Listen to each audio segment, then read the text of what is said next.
Hey, this is Bill Gagne in the Royal City Hoops podcast. In this episode, we're going to do a little basketball potpourri because of some technical difficulties I was having yesterday with the new software I'm using. It turns out to be a little bit of a technological disappointment, but hey, what can I say?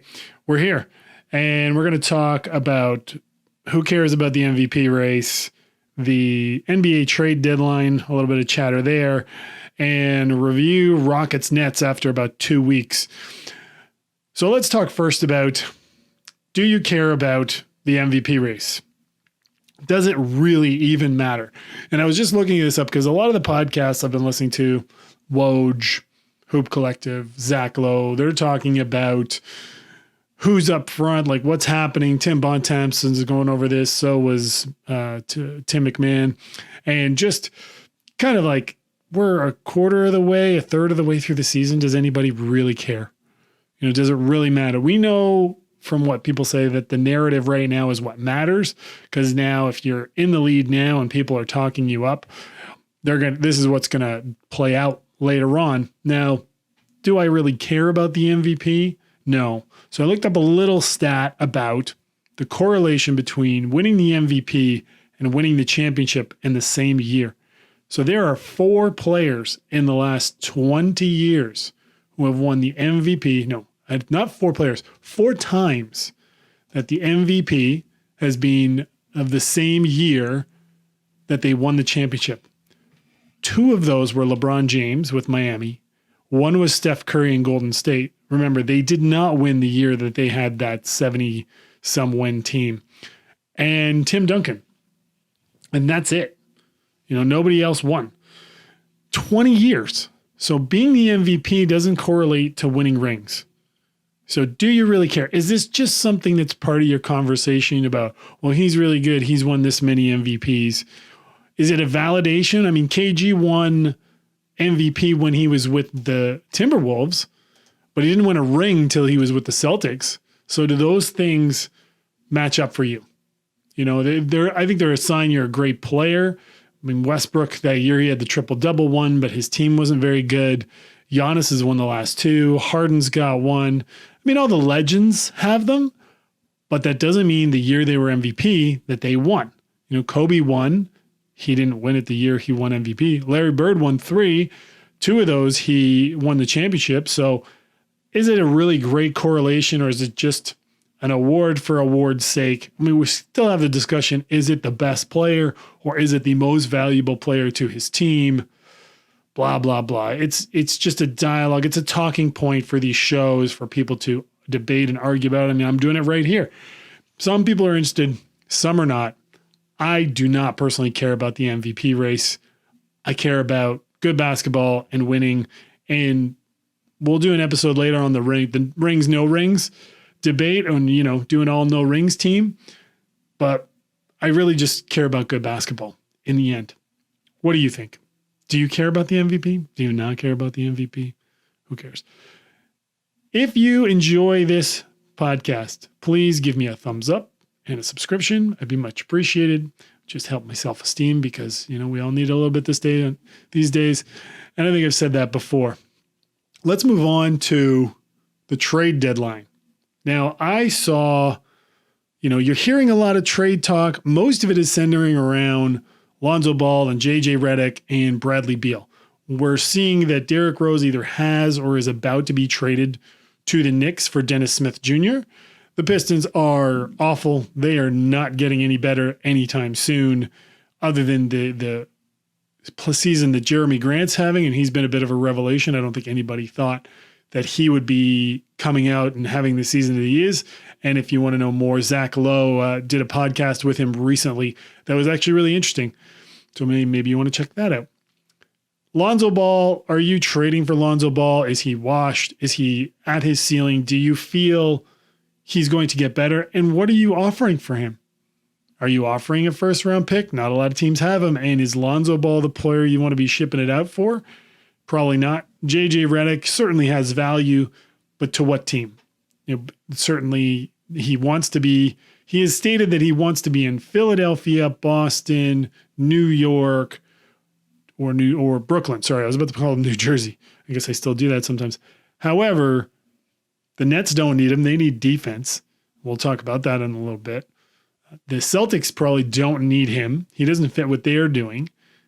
The best landing spot is probably Philly. And if you're Philly, what are you giving out? You're probably sending a second round pick.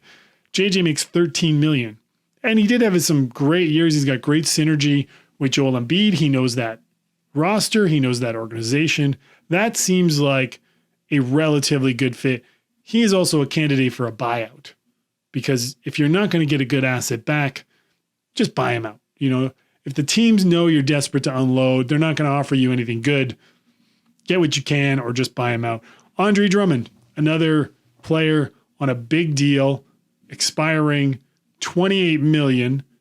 The Cavs traded for Jared Allen, who seems to be more in their future plans at a better bargain. But Drummond having a great year. I think 18 points, 14 rebounds, over 1 block, over 1 steal a game, and not complicating his offense, like being a real contributor to winning. The Cavs have slipped a little bit. They are not in the playoff picture anymore. However, they're still playing well. They're fun to watch. They got that great backcourt, Sexland. I just like the name. Colin Sexton has actually been really good this year, and he was a player that 2 years ago when he was a rookie, I wasn't sure what he was going to be. Certainly game changer in terms of speed. Second year, he got a little bit better, but you could see that he was learning the game. He was starting to slow down. He was starting to use his speed better, but ultra aggressive and just getting better. And watching that curve is certainly encouraging. We'll see if Darius Garland follows that. He was a player last year that I watched that I thought, he's got a really good feel for the game. He plays at a good pace. He understands it, but couldn't shoot himself in the foot if he had a bazooka in his hand at the time, and he was known as a shooter. I guess we'll see how that comes along. But definitely Cleveland is a fun little team. Are they going to make a lot of waves? No, but they are not a pushover anymore. Who else is on the trade market here? Bradley Beal. We talked about it a little while ago. Everybody's one player away.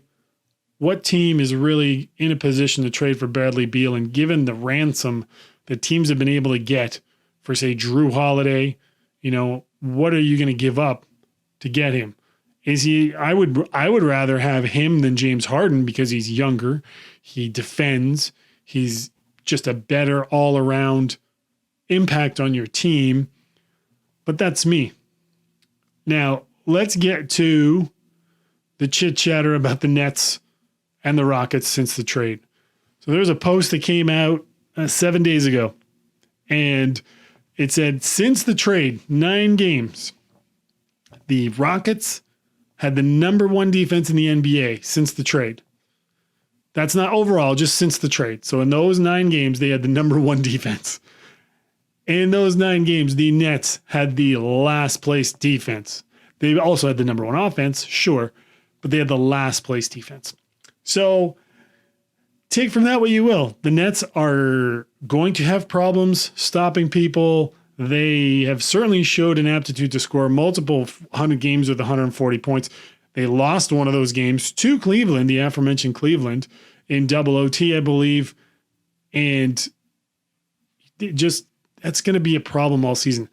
Will they be able to target some players in buyouts? Hey, Andre Drummond gets waived.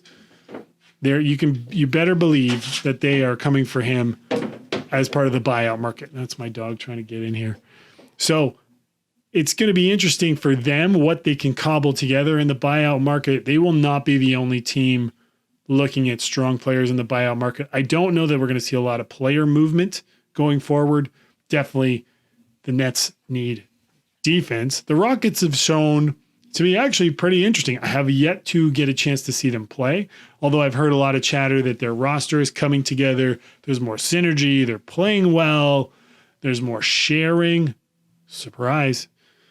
So it's going to be interesting over the next 20 games what comes about. We've now got 20 plus games under our belt. We're seeing what teams really are. Their standings are starting to solidify a bit. But with the Nets, another thing that I'm interested in, or the point that was brought up to me by my friend Rob, was that Kyrie Irving right now is in the 40, 50, 90 club. I had brought up that Chris Middleton was in that, And Kyrie, I would rather have him over Kyrie in my discussion of I prefer the Bucks over the Nets. So I'm shouting this out to Rob saying, you're right. I didn't really look at that.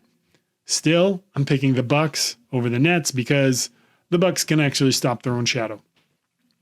The Nets will not. Kyrie, hyper impressive that he's averaging, and it's on a high volume of shots, scoring. He's averaging close to 30. He is the primary weapon, it seems like, maybe the secondary weapon to James Harden being the third. And how's that going to work over the next 20 plus games? That's all we got for this episode. Sorry for the technical difficulties. I missed a little chunk there. We're putting this out late on Monday. Like if you like, comment if you have something to say, and subscribe at your own risk. Now it's time for the awkward pause at the end. Go on.